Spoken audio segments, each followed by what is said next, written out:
Assalamualaikum warahmatullahi wabarakatuh.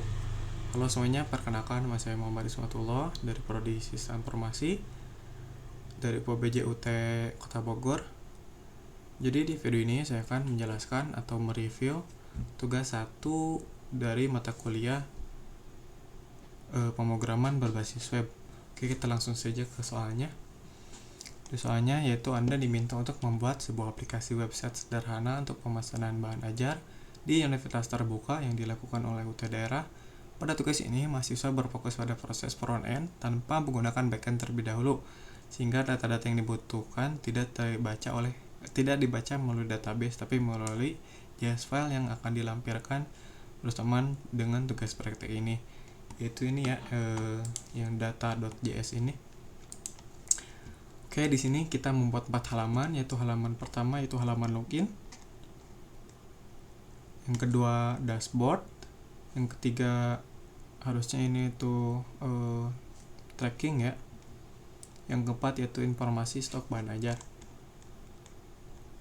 Untuk ke nomor pertama kita buka dulu ya itunya visual code-nya. Kita buka index.html ini di browser. Ini tampilan halaman login yang saya telah buat.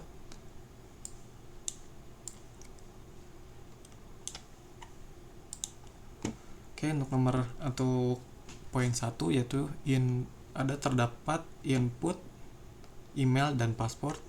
Ini ada, sudah sesuai ya. Ada tombol login juga, ini ada. Saya menggunakan kata masuk. Yang poin selanjutnya yaitu ada validasi ya. Jika salah atau tidak sesuai, maka akan muncul pop-up atau alert yang berisi bahwa email atau password yang dimasukkan itu salah. Oke, coba kita cek validasi tersebut apakah bekerja. Yang pertama, coba saya tidak akan memasukkan email atau password. Apa yang terjadi? Nah, di sini ada alert ya. Email dan password tidak boleh kosong. Nah, ini berarti validasi untuk mengecek inputannya itu bekerja. Ketika kita tidak memasukkan apapun, maka akan memunculkan pop-up alert ini ya. Dan coba kita validasi yang kedua yaitu jika kita masukkan email yang salah. Contoh misalkan adit.ut.ac.id. Ketika kita coba masuk, sama ya, tidak boleh kosong karena passwordnya ini kan kosong. Coba passwordnya misalkan adit 123. Ini salah ya, karena ini data ini tidak ada di data dummy yang JS itu. Coba kita masuk. Nah, ini ada alert yang baru, yaitu email atau password yang Anda masukkan itu salah. Oke, berarti validasi yang kedua ini bekerja ya.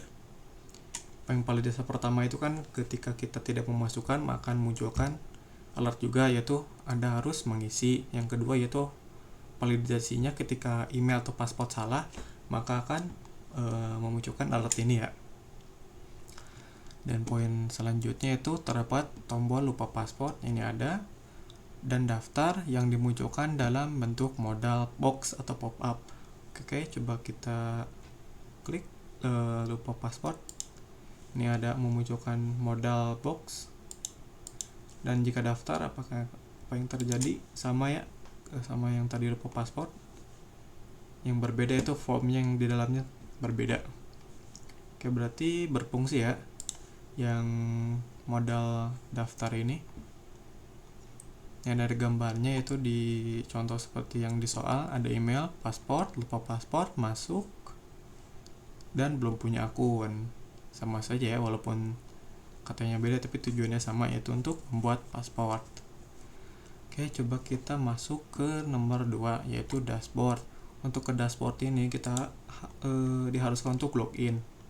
Untuk login ya, kita memasukkan data email passwordnya dari data yang sudah diberikan yang terlampir pada soal. Ada data.js. Coba kita masukkan rina@utac.id. Kita kita copy, pastekan. Pasportnya itu Rina 123. Oke, kita masuk. Nah, berhasil ya. Nah, untuk di dashboard atau menu utama ini terdapat tombol navigasi,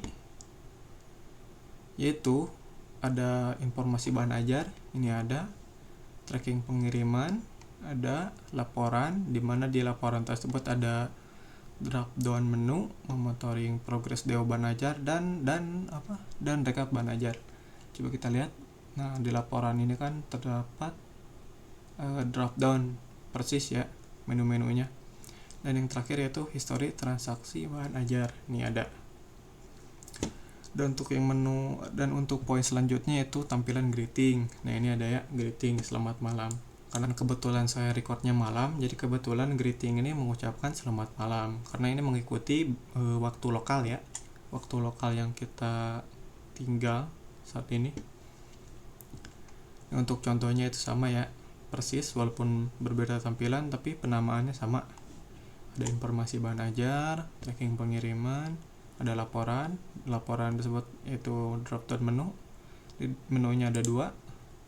Dan history bahan ajar atau history transaksi. Kayak yang ketiga yaitu dashboard menu, mungkin ini harusnya tracking ya, karena di dalamnya terdapat input nomor delivery order ya, tracking.html. Oke, untuk masuk ke tracking.html kita menekan tombol yang tracking pengiriman ini. Nah, muncul ya tracking.html. Nah, di sini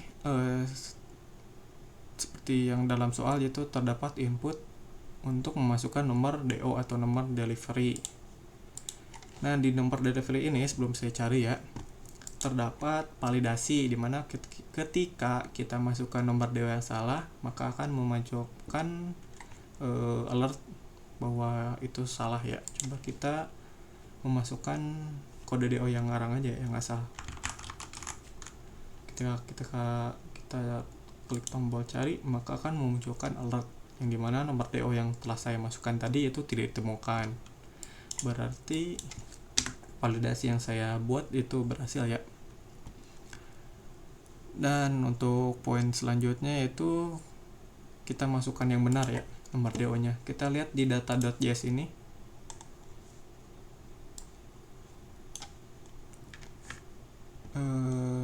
Nah, ini data tracking. Yang di variabel data tracking kita kopas yang nomor DO nya, kita masukkan ke inputan ini. Ketika kita cari maka memunculkan detail dari pengiriman bahan ajar tersebut. Seperti yang ada di soal, yaitu ada nama mahasiswa. Ini Rina Wulandari. Status pengirimannya, status pengiriman seperti ini nih. Ada detail ekspedisi, ini ada detail ekspedisi seperti tanggal kirim, jenis paket, dan total pembayaran. Total pembayaran ini ada total pembayarannya. Nah, untuk contohnya seperti ini, walaupun tampilannya beda, tetapi fungsinya tetap sama ya, memunculkan detail dari pengiriman bahan ajar ini. Oke, sesuai ya. Berarti untuk nomor 3 ini kita berhasil berarti. Dan untuk selanjutnya itu nomor 4 yaitu informasi stok bahan ajar. Di nomor 4 ini kita masuk ke file yaitu stock.html.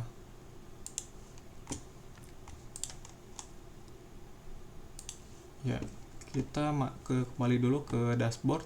Untuk ke tampilan awal yaitu kita masuk ke stok bahan ajar. Ada di sini informasi bahan ajar, atau bisa juga di sini. Nah, di sini di stok bahan ajar ini terdapat tabel-tabel yang dimana data yang dimasukkan ini dari data yang ini, data dummy yang data.js yang tadi. Nah, untuk nomor 1 berhasil ya, itu menampilkan secara dinamis dari data dummy pada data.js di variabel yang ini berarti ini. Bentar. Data.js nih. yang ini, variabel data bahan ajar. Oke, berarti kita berhasil ya memunculkan data-data yang dari data dummy tersebut. Dan untuk nomor 4, poin selanjutnya itu terdapat fitur untuk menambahkan baris stok baru menggunakan JavaScript DOM. Oke, kita coba tambahkan stok. Ini asal aja ya, kode lokasi. Kita masukkan asal. Kode barangnya, untuk kode barang coba kita sesuaikan dengan modul itu ya, buku yang pemrograman berbasis web. Nah, ada nih MSIM 4309 MSIM 4309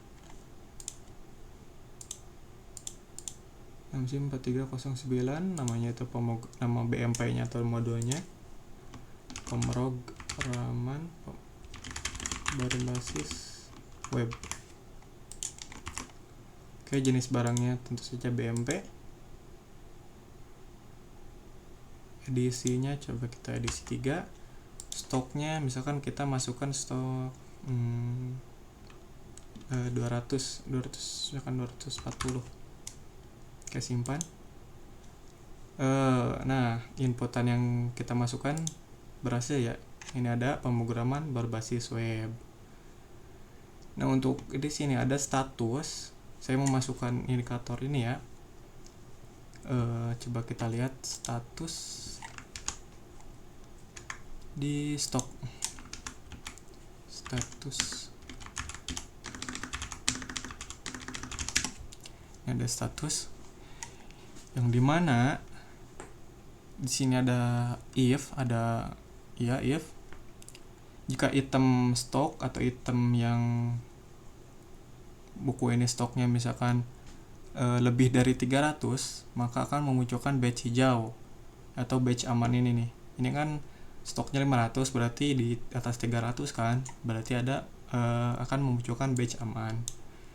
Dan yang kedua yaitu else if, jika item stok tersebut lebih dari 200, maka memunculkan batch kuning atau ini yang alert sedang ini nih. Ada peringatan sedang yang warna kuning ini.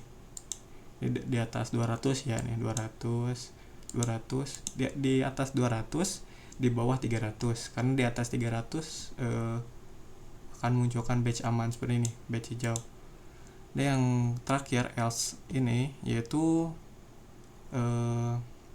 else dari 300-200, berarti kalau yang else ini itu di bawah 200 ya.